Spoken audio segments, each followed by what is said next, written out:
I'm back at it again with another This Week in WWE with the TheJaseDawg. That's right. So guys, we're up to episode number 37. That is right, guys. It's getting pretty intense. We're actually getting very close to a year worth of This Week in WWE with, that's right, the TheJaseDawg. So, guys, make sure if you do enjoy these type of This Week in WWE talk things where I kind of like just break down what happened and it's like the best parts that I reckon happened and interesting parts, make sure you hit that like button hard, guys. If you haven't checked out what happened this week in WWE, make sure you check it out on the WWE Network right now, guys. But now we're going to get into Raw. Started off with finding out that Rusev and Roman Reigns will battle it out for the United States Championship in a Hell in a Cell match. At Hell in a Cell. So that sounds awesome, guys. I can't wait for that match. That match is going to be insane. You had Perkins versus Kendrick in a rematch from what happened at Clash of Champions, but however the title was not on the line. And in this occasion, Kendrick ended up getting the win. Fair enough, it was, raking the nose/eyes of Perkins to actually then lock in the Captain Hook and get the win by making him tap, but he still got the win over the champ, so I guess at Hell in a Cell we might have a Cruiserweight Championship rematch between the two. Then the New Day made Jericho's list of Jericho, and that was a funny segment, mainly because of how he started off with putting Kofi on the list. Then Big E said something, so he put Big E on the list, and just because Woods was laughing, he got put on the list. And then eventually Woods got put on the list a second time later on, and then that was pretty funny. And then they kind of like agreed to a match where Jericho versus New Day later on. You had Anderson and Gallows pretty much destroy the Golden Truth, and then after the match, after they won, they destroyed him again, just to send Impact to the tag division. And then we ended up having the New Day versus Jericho, and you had Ashton Kutcher and Denny Masterson at the announce table, who, if you know who they are, I pretty much know who they are because I got every single That 70s Show on DVD. I've watched it probably like 4 times, maybe even 5 times all through. And Kelso and Hyde, like, guys, if you don't know That 70s Show, you've got to check it out. But they were there, and they were pretty much because they had a problem with Jericho. Pretty much the match was going pretty well, and then Jericho started to get the win. And also we found out from last week with Kofi being split open that he got 9 stitches, so he wasn't in the match, it was Woods and Big E.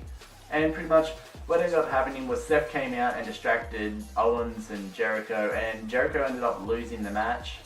And then after the match, Jericho got hit with a pedigree while Owens couldn't do nothing because he wasn't going to go back down to the ring to save his so-called best friend. I don't know why, but I guess they're not best friends, maybe he's just using him. Tony Nese versus Rich Swann. This match was pretty cool, but it ended up with Tony Nese getting the win, and I was surprised. I really did think that Rich Swann probably had the win because of the momentum that he kind of has, but I guess Tony Nese, building up as another heel for the Cruiserweights, because not many heels, only Brian Kendrick's a heel at the moment. Cesaro and Sheamus ended up getting another tag team win, however, they still don't get along. In the main event, we had the Raw Women's Championship on the line. Charlotte defended her Women's Championship against Sasha Banks, my girl, and what ended up happening is Sasha Banks won the title. She made Charlotte tap. Oh yeah, Sasha is now a 2-time Women's Champion. That is awesome. Like, I'm so ecstatic about that. That's just insane. SmackDown, we had Alexa Bliss versus Nikki Bella in a one-on-one match. Carmella was at ringside. She ended up getting involved because she was calling Nikki a Kardashian wannabe or something like that. I can't remember exact words, but it was something about the Kardashian wannabe or some shit. And Nikki threw Alexa at her, so in return, Carmella cost Nikki the match. Well, not cost her the match, but attacked her during the match. Made it be a DQ, so Nikki won by DQ. However, both Alexa and Carmella were beaten on Nikki after the match, so Becky came down and she ran in, and it ended up turning into a tag team match, which ended up with Nikki chasing off Carmella halfway through the match, leaving Becky and Alexa to fight it out, and Alexa ended up getting the win because of, before they ran off, Carmella hit Becky with a big boot, which didn't really connect. Even though Carmella's like one of my favourites on SmackDown as well as Becky, and pretty much all 4 of them were pretty much are my favourites, but I think like Becky and then Carmella and then it would go to the other 2.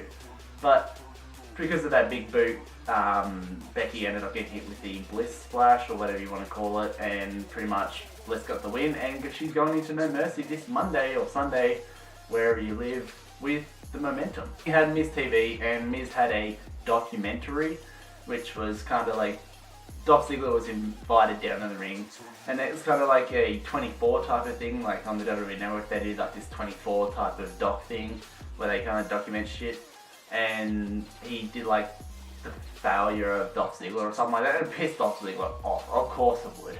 And it was just mixed like a whole bunch of stuff, making Dolph look like his whole career was a failure. And then Dolph got really pissed off with it, so then Miz wanted to lighten his spirits, and he invited down this Spirit Squad.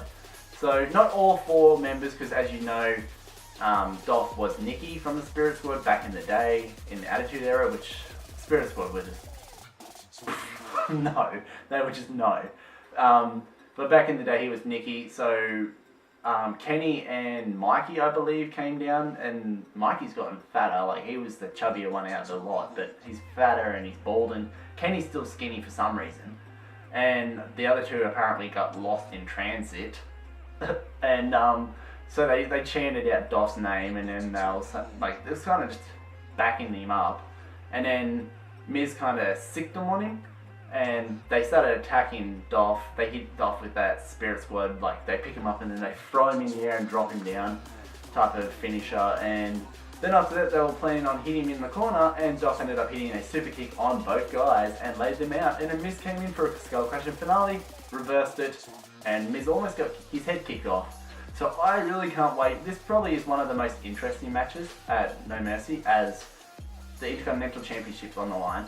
But if Dolph Ziggler loses, his career's done. Then we had Jey Uso versus Jason Jordan. And Jason Jordan ended up getting a win, but after the match, Jimmy took out Chad. So Jason got out there, and then he got hit with the chop block, and then they were about to hit him with that finish. That kind of takes you out. And then Heath and Rhino came down to save the day and scare him off. Then we had Swagger versus Corbin in a one-on-one match. I kind of thought this was going to be waiting till No Mercy type of match, but I guess it kind of builds into it because now they are having a No Mercy match on the kickoff show, having a match, and you may as well say Corbin didn't tap, but he lost by tap out, so he lost by submission, because he was trying to get to the rope when he was locked in the ankle lock, and it kind of looked like he was tapping, but really he was kind of like just trying to pull himself closer to the rope, and the ref assumed it was a tap, so he lost. So that's probably why he's getting, he wants revenge. The WWE Championship type of face-off before, like, all 3 people in the Triple Threat, AJ Styles, John Cena, Dean Ambrose, all had a face-off where they talked to each other before the pay-per-view, which comes up very soon. So they're all kind of smack-talking each other. Then John ended up beating up on Dean. And then he hit the AA on Dean, raised the title. After he hit the AA on Dean, Cena got hit with a phenomenal forearm by AJ. He raised the title. It played Cena's music while he was raising it, then AJ's music. And then Dean ended up hitting the Dirty Deeds outside the ring on AJ, and then he raised the title. So they all had their chance to raise the title to show their dominance, and it kind of went around in the circle of finishes. We had NXT, and we had the start of the Dusty Rhodes Tag Team Classic. And the first match was the Bollywood Boys, who were just, I guess, a jobber team, versus, of course, the Authors of Pain. And you knew who was going to win this one. Authors of Pain pretty much mowed them down. Like, from the get-go, they just manhandled these 2 boys from India, or Bollywood. And yeah, so they pretty much manhandled them, and now they move on. So Authors of Pain get a win and move on in the tournament. Then Peyton Royce made her return, I guess. She wasn't really injured or anything, but she made a return. And Billy, of course, was there. So they kind of reminded me of, like, Australian Mean Girls in a way, but because they stick together and they're picking on, like, Liv and all that. But Peyton Royce versus some chick called Danielle Carmella, which I have no idea who she is, but she ended up losing to Peyton, of course. And yeah, so Peyton's back and she got a win under her belt. So the debut of Dan Mather, and he's that, if you haven't noticed who he is, he's like a really big dude. He's about 7 foot tall, pimples all over his chest and back. But he pretty much was meant to debut. However, Samoa Joe came out and laid him out and pretty much destroyed him, and then said to William Regal, you got 1 more week or it's going to escalate. Meaning that he wants either Shinsuke or he wants the title back. So it's pretty interesting to see what's going to happen here, but I don't think Shinsuke's back for at least another 2 weeks. So it's going to be interesting to see what he does next week. The main event of NXT, we had Andrade Cien Almas and Cedric Alexander teaming Richie versus the Revival in another match for the Tag Team Classic. The Revival ends up getting the win over on Alexander, or on Cedric.